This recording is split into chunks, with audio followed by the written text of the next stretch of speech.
জামা আর একটু ঘুমিয়ে নে। না মা, আর ঘুমাবো না। এই ছাইকুড়ানি, আমার মুখ ধোয়া জল নিয়ে আয় তো, যা।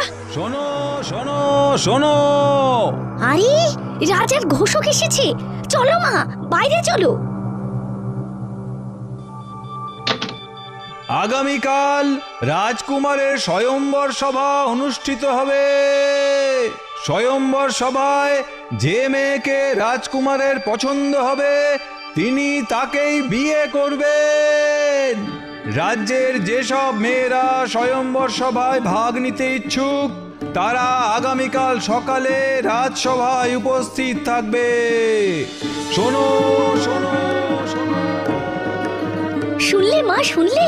কাল রাজকুমারের স্বয়ম্বর সভা, রাজকুমার বিয়ে করবেন। বলি এই দিনটার জন্যই তো তককে তককে ছিলাম।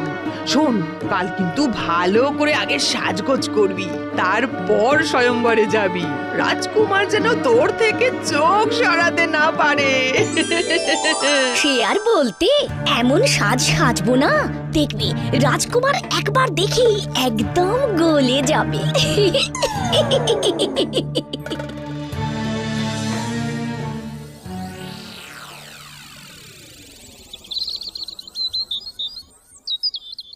মা, দেখো তো কেমন লাগছে এই হারটা পরে।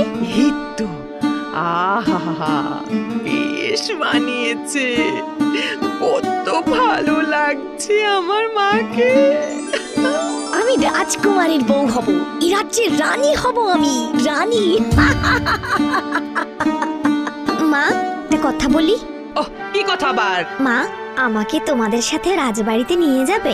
আমি কিচ্ছু করব না, শুধু একবার দেখবো। শোনো কথা, তুই আমাদের সঙ্গে রাজবাড়িতে যাবি কি রে? হেরে, তুই তো ছাই করে নি, গায়ে হাতে ছাই লেগে নোংরা জঙ্গলি কোথাকার। যা বলেছিস। রাজবাড়িতে যাবে বলে তুই আমাদের সাথে গেলে আমাদের কোনো মান সম্মান থাকবে?